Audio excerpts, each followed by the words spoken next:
Hi guys! So in this week's video we of course are talking about logical fallacies, and I'm just gonna go ahead and dive right in, talking about my Sleep Number bed ad that I've posted next to this video. And the logical fallacy that I'm going to be discussing um, along with this ad is the post hoc, also called false cause, which comes from the Latin post hoc ergo propter hoc, which translates to after this, therefore because of this. I'm getting my information from the Writing Center site that Professor Nelson posted as one of the resources for researching logical fallacies. I recommend reading them. It was a great resource for learning about all the fallacies, really. As just kind of glancing over what they are was perfect. And so, again, after this, therefore, because of this, is the fallacy. The site describes it as assuming that because B comes after A caused B. And so, how it really ties into the Sleep Number ad is that in the ad, if you watch it, it of course is a couple who struggle with snoring, and they buy a Sleep Number bed that's adjustable position-wise, and they no longer snore. Now, I picked this ad for a couple of different reasons.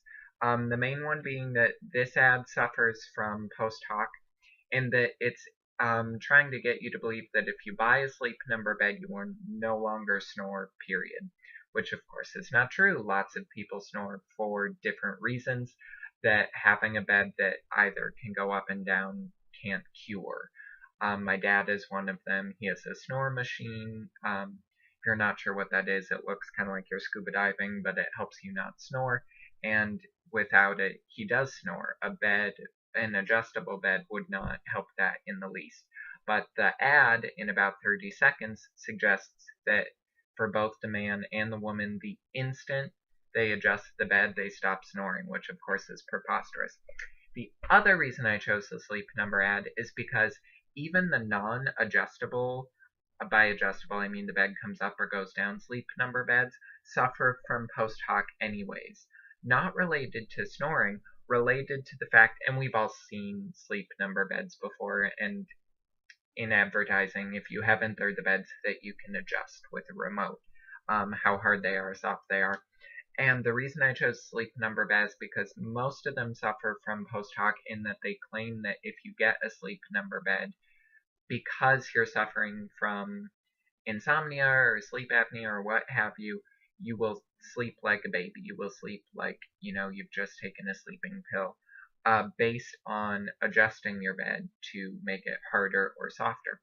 Which, of course, is ridiculous because so many people suffer from insomnia for reasons other than just their bed is a little bit too hard or their bed is a little bit too soft. So, anytime you see a Sleep Number commercial, I can pretty much guarantee you the ad is a post hoc fallacy. Um, it's unlogical, illogical. That's the word. I don't know how I made it to college. Also called false cause. And then my real life example. Oh, and one more thing. I am posting a clip from The West Wing, which is a fictional television show where Martin Sheen plays the President of the United States.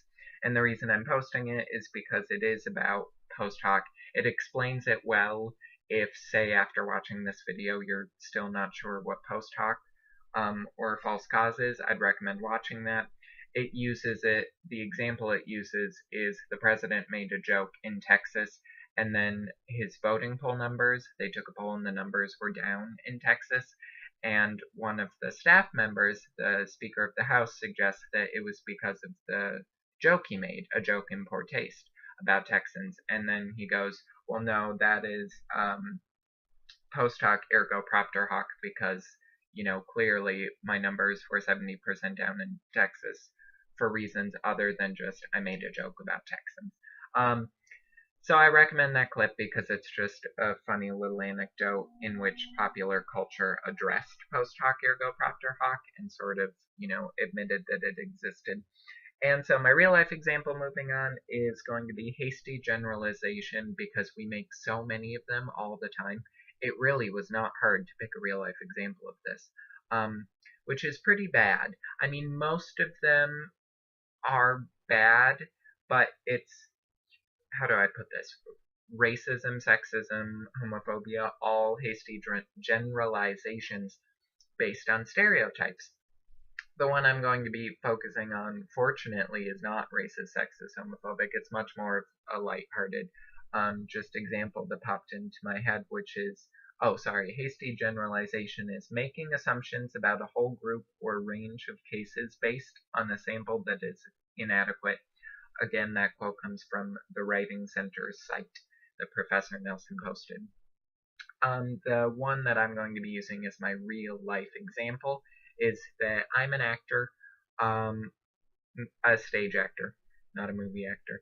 I've been one since I was 5, and I went to go see a play the other night at a theater here on Maui because I know the director of the play. She's actually going to be directing an upcoming play that I'm going to be in, which is only exciting for me because it's my first play on Maui, which I would tell you all to come see if you lived here, which you don't. Yeah, you're not missing much. And so I went to go see this play because I knew the director, but I had never met her husband. And I asked, who's also a director, I had never met him. And I asked a friend I went to this play with the other night, just 2 nights ago, what her husband was like. And he said, well, he's a director and an actor, so of course he's outgoing, he's extroverted, he's, loud. And I completely agreed with my friend. I was like, oh yeah, all of us are like that. He's like that, I'm like that.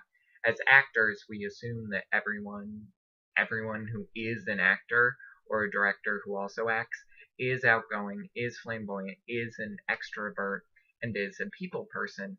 Some of these are good things, some of these are bad things, but if you meet actors, we all assume that each other are like this, and there are so many cases. I know people who aren't. There are so many cases of actors who are shy, quiet. You can't get them to speak up. They are not people. They don't like leaving their house.